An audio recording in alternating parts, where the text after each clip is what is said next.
Er waren deze week opnieuw boerenprotesten, maar ook een plan voor een cruiseschip voor 1100 asielzoekers in Vlissingen. Dat en meer in dit weekoverzicht van het Zeeuwse nieuws. Opnieuw protesten tegen het stikstofbeleid. De Westerschelde-ferry in Vlissingen lag er maandag enkele uren uit door een blokkade van vissers. Die wilden de stikstofprotesten van boeren steunen, maar voerden ook vooral actie voor hun eigen beroepsgroep. Vissers zitten al decennia lang, of in ieder geval al maandenlang, met verschrikkelijk hoge brandstofprijzen. En er moet nu gewoon echt wat gebeuren, want het water stroomt bijna over de lippen heen in financieel opzicht. Deze mensen zijn vanmorgen of vannacht om 12 uur uitgevaren om hun brood te verdienen hier op het water. En het wordt aan alle kanten wordt het verschrikkelijk moeilijk en lastig gemaakt. En daarom blokkeerden de vissers vanochtend korte tijd de buitenhaven in Vlissingen, waardoor de Westerschelde-ferry de ferries tijdelijk uit de vaart moest nemen. We willen eigenlijk zo weinig mogelijk mensen raken daarin, maar we willen het wel een goed statement maken. En we hebben gedacht, of de vissers hebben gedacht om dit op deze manier te doen. En om nu gelijk grote containerreuzen tegen te gaan houden, dat zou misschien voor de toekomst misschien nog een mogelijkheid wezen. Maar dat speelt nu niet, want dat geeft zoveel impact, zowel voor Nederland als België. En dan raak je zoveel bedrijven in economisch opzicht. Dus dat willen we nog even achterwege laten. De verwoeste huizen aan de Callantweg in Zierikzee zijn niet meer te redden en worden gesloopt. Dat maakt de woningbouwvereniging Zeeuwland maandag bekend. Tijdens de windhoos waaide het complete dak van een rijtje woningen in de straat. En het herstellen van de woningen brengt volgens Zeeuwland te hoge kosten met zich mee. En daarom worden ze helemaal gesloopt en komen er nieuwe huizen die over 2 jaar klaar moeten zijn. Getroffen bewoners krijgen tijdelijke woonruimte en mogen daarna kiezen of ze terug willen keren in de nieuwe woningen aan de Callantweg. Of dat ze toch naar een andere plek willen. De klimaatplannen van Dow en Yara en nog eens 27 andere grote bedrijven in ons land zijn onvoldoende om de CO2-uitstoot echt te verminderen. Dat staat in een rapport in opdracht van Milieudefensie. Milieudefensie presenteerde vandaag de Klimaatcrisisindex. Een lijst van 29 grote vervuilers, althans volgens Milieudefensie, waarvan de klimaatplannen onder de maat zijn. Het onderzoeksbureau New Climate Institute rekende de plannen door en vond onder andere dat de bedrijven onterecht hun uitstoot beperken tot de fabrieksterreinen. Dat is eigenlijk heel essentieel, want je ziet gemiddeld voor al de bedrijven die we onderzocht hebben, vindt 82% van de uitstoot plaats niet op locatie, dus niet bij de fabrieken zelf, maar aan de voor- en de achterkant inderdaad. Dus als je een reductie wil bereiken van 45% in 2030, en dat is wat we vragen, dan zullen ze vooral aan die knoppen moeten draaien en zullen ze daar dus op moeten gaan ingrijpen. De 45% is gebaseerd op een rechtszaak tegen Shell, waarin de rechter het bedrijf oplegde de CO2-uitstoot met dat percentage terug te brengen voor 2030. Milieudefensie vroeg vervolgens de grote vervuilers om een plan van aanpak om de reductie voor elkaar te krijgen. Helaas is dat niet zo. Dat geldt ook voor Dow en Yara. Die scoren in de 1 na slechtste categorie in het rapport. En dat betekent dat ze heel ver afzitten van het reductiedoel. En dat betekent dat ze dus ongelooflijk veel huiswerk nog hebben. Nog heel veel zullen moeten doen om die bijdrage die ze verplicht zijn te leveren, om die ook daadwerkelijk te gaan leveren. De bedrijven krijgen nu een jaar de tijd om de plannen bij te stellen. Mocht dat niet lukken, dan houdt Milieudefensie, net als bij Shell, de gang naar de rechter achter de hand. Wij zitten niet te wachten op nieuwe rechtszaken. Het duurt lang, kost veel geld en we hopen dat de bedrijven uit zichzelf echt in actie komen. Maar de bedrijven moeten wel weten dat we uiteindelijk ultimo wel ertoe bereid zouden zijn. In de eerste helft van dit jaar werd in Zeeland 184 keer ingebroken in een woning of een poging daartoe gedaan. Dat blijkt uit cijfers van de politie. Evenals vorig jaar staan ook nu Tolenstad en de kern Hulst volop in de belangstelling van inbrekers. Daar komen nu ook de wijken Zeldenrust en Katspolder in Terneuzen-Zuid bij. Vorig jaar waren er 44 inbraken minder. De laatste 2 verdachten van de overval op muziekfestival Rieps stonden woensdag voor de rechter. Eerdere verdachten in deze zaak kregen straffen tot 5 jaar cel. De overval gebeurde 3 jaar geleden. 12 mei 2019. De 25e editie van muziekfestival Rieps is net klaar als de contante dagopbrengst van ruim 4 ton naar het ouderlijk huis van organisator Hugo Kramer wordt gebracht. Rond 2:15 s'nachts dringen 3 gemaskerde mannen het huis binnen. Even later gaan ze er met de dagopbrengst vandoor. In totaal staan 8 Zeeuwen terecht voor betrokkenheid bij de overval. 6 daarvan stonden in november vorig jaar voor de rechtbank. 5 mannen kregen celstraffen opgelegd tussen de 4,5 en 5 jaar voor het plegen of medeplegen van de woningoverval. 1 verdachte werd vrijgesproken.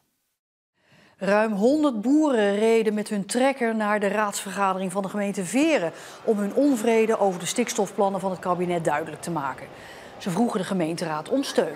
We hebben het beruchte kaartje ook bekeken en veel boeren trekken daar hun conclusie uit van nou ja, wat dat voor ons voor toekomst is. En die is dus hier op Veren eigenlijk minimaal. Want ja, voor het platteland van Veren is dit echt funest. Want in een groot deel van de gemeente moet de stikstofuitstoot met 50% worden teruggebracht. De steun waar de boeren om vroegen kregen ze. De voltallige raad stemde voor een motie waarin wordt opgeroepen om samen met de provincie hun zorgen te uiten in Den Haag over de stikstofplannen. De GGD Zeeland wil geen Zeeuws bevolkingsonderzoek laten doen naar PFAS. In plaats daarvan moet er een uitgebreid landelijk onderzoek komen. De GGD volgt daarmee het advies van een team van experts. Een onderzoek onder de Zeeuwse bevolking naar de gevolgen van hoge concentraties PFAS in de Westerschelde zou weinig zin hebben. Dat neemt de ongerustheid niet weg en je kunt er niet zoveel mee. Een landelijk meerjarig onderzoek met specifieke aandacht voor met PFAS vervuilde gebieden is wel zinvol, zeggen de experts. De schadeclaim van 90 miljoen euro die de gemeente Schouwen-Duiveland boven het hoofd hangt, is een stuk minder realistisch na een uitspraak van de Raad van State woensdag. Die oordeelt dat de gemeente correct heeft gehandeld door een streep te zetten door de plannen van Brouwerseiland. De projectontwikkelaar van de vakantieeilandjes rekende erop dat het plan doorging, omdat daar afspraken over waren gemaakt met het college van burgemeester en wethouders.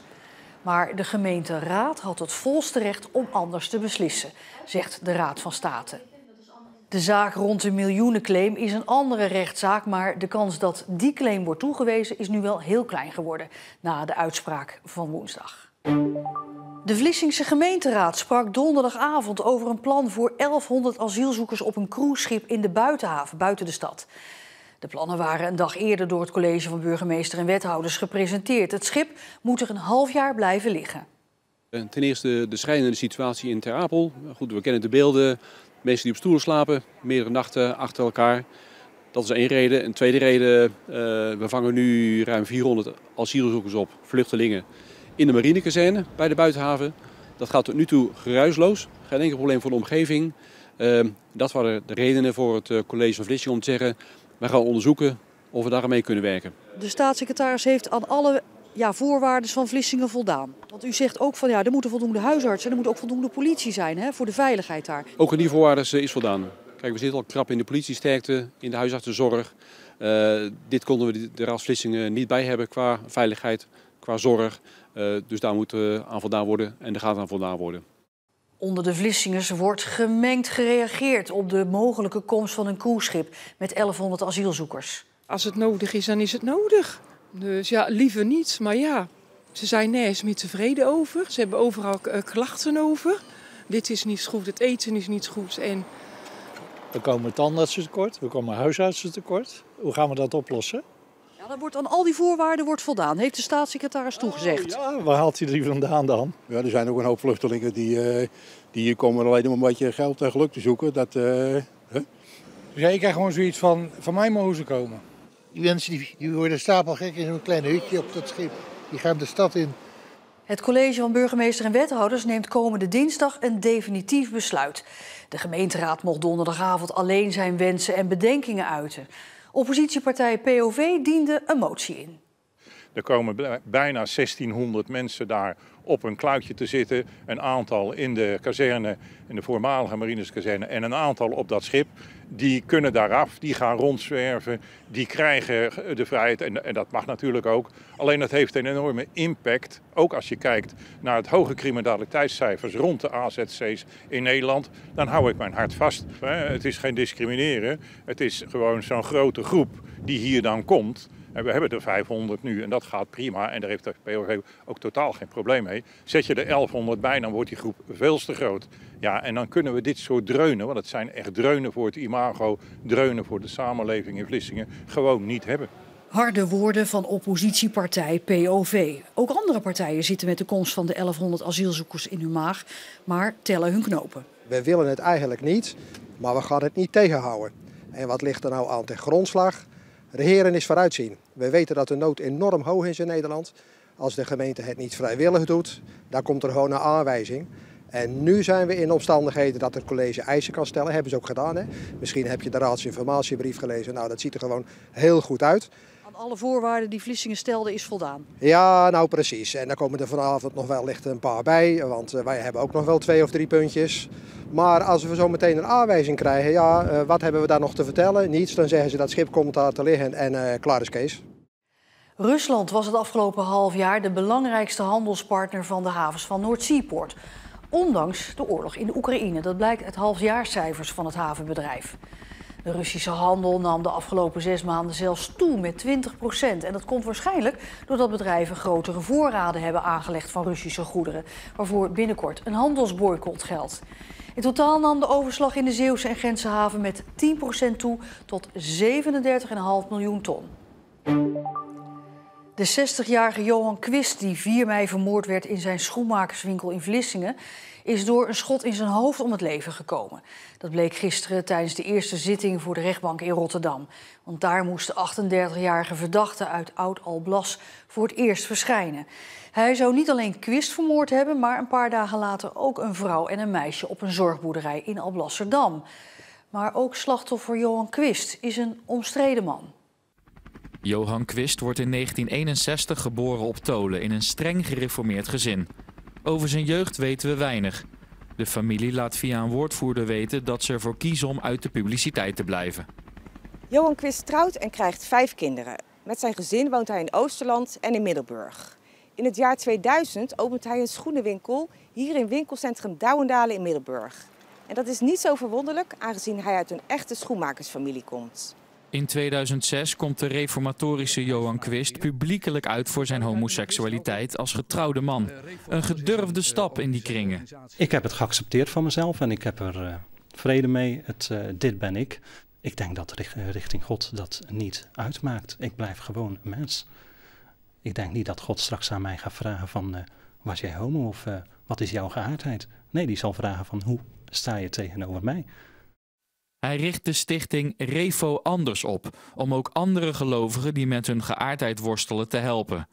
Maar die stichting houdt plotseling op te bestaan, als blijkt dat Johan Quist een van zijn zoons jarenlang seksueel heeft misbruikt. In 2014 wordt hij veroordeeld tot 2 jaar gevangenisstraf, waarvan 8 maanden voorwaardelijk. Enkele dagen na de veroordeling worden de ruiten ingegooid van de schoenenwinkel van Johan Quist.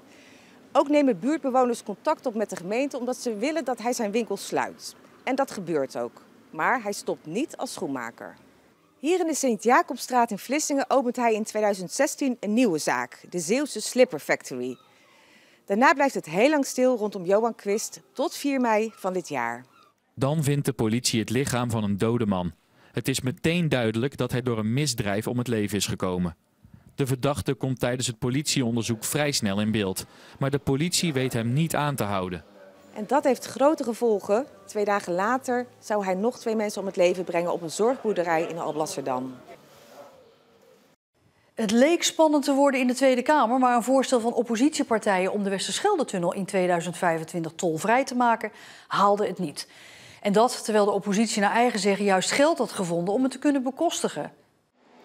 Er is een pot geld, zo'n 900 miljoen euro voor regio-deals. Dus om dingen te doen in de regio, hè, voor economische voorspoed, om dingen daar goed leefbaar te maken, sociaal.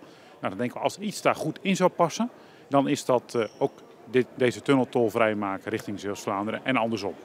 En daar is de oppositie het mee eens. Maar de partijen die echt nodig zijn om een meerderheid te krijgen, willen het niet. Althans niet uit het potje met geld voor de regio's. Ja, prachtig. Maar uiteindelijk moet je keuzes maken waar besteed je je geld aan. En hier wordt echt een stukje onrecht gedaan. De enige weg, wat een unieke verbinding is, gewoon om van het ene deel van Nederland naar het andere te komen. Dan moet je betalen. Dat heb je verder nergens in Nederland. Dus denk je, als je dit niet uit wil sluiten met elkaar, dan ben je wat mij betreft gewoon echt af. Zo'n 80 boeren verzamelden zich gistermiddag met hun trekkers bij het provinciehuis. 1 voor 1, heel voorzichtig, kwamen de trekkers rond het middaguur het Abdijplein opgereden. Provinciale Staten spraken die middag over de plannen van het kabinet om de uitstoot van stikstof zwaar te beperken, waardoor sommige boeren geen mogelijkheid meer zien voor hun bedrijf. Het provinciebestuur heeft al gezegd de plannen van het kabinet niet te willen uitvoeren. En de boeren zijn natuurlijk blij met die houding van de provincie. Ik wil niet direct van het protest praten, meer ter ondersteuning dat we eigenlijk toch wel gelukkig zijn met de lijn die de provincie ingezet heeft ten opzichte van het landelijke beleid. Dat het stikstofdossier, zoals die op Zeeland is gelanceerd, onuitvoerbaar en onhaalbaar is. En onze steun en ook net de mooie woorden van Anita die ze sprak en de hartverwarmende woorden die ze de sector doordraagt. Ja, een en al gelukkig man. De protestbijeenkomst verliep verder zonder enig incident. En deze week was weer de start van het mosselseizoen. Mosselen moeten een jonger publiek gaan aanspreken en daarom presenteerde de sector de Mosselburger. Het was een goed jaar voor de mosselkwekers. De prijs was hoog door de goede kwaliteit en dus veel blije mensen bij de officiële opening van het mosselseizoen voor bodemcultuur. Een symbolische opening, want de mosselen zijn al in de winkel te koop. Op de dag dat we de pers uitnodigen, dan moet het ook zo zijn dat er al overal breed mosselen te verkrijgen zijn. En je kunt dat nooit allemaal op één moment overal tegelijk hebben. Dus dat moet altijd een aanloopje hebben. Dus dat is, meestal zijn er al 1,5 week van tevoren al mosselen te verkrijgen. En dat is ook prima. De vooral Belgische en Franse media zagen hoe de symbolische eerste sleep werd binnengebracht. En zoals ieder jaar werden ze ontvangen door tv-persoonlijkheid Jan Boskamp. Prima. De mosselsector moet de komende jaren vernieuwen. Er gaat meer gebruik worden gemaakt van mosselzaadinvanginstallaties en er staat meer vernieuwing op de agenda. De mosseleten vergrijst en daar wil de sector iets aan gaan doen. Die toekomstige vernieuwingen liggen vooral op culinair gebied. Er wordt naar nieuwe manieren gezocht om mosselen te presenteren en te bereiden. En daarom wordt het komende jaar een groot onderzoek gedaan door de HZ en Wageningen Economic Research. Een eerste voorbeeld is de nieuw ontwikkelde Mosselburger. Ja, dit gaat de markt veroveren de komende jaren. Dit ga je overal zien. Het idee is eigenlijk om op een positieve manier een alternatief te bieden voor varken, rund en kippenvlees. De Mosselburger is deze zomer te vinden op verschillende festivals en met strandpaviljoens in Nederland en België. En daarmee zijn we aan het einde gekomen van Zeeland de Week. En als u nou blijft kijken, dan ziet u mij zo meteen weer verschijnen bij Zeeland Nu van deze zaterdag. Ik wens u een hele fijne zaterdagavond en graag tot morgen.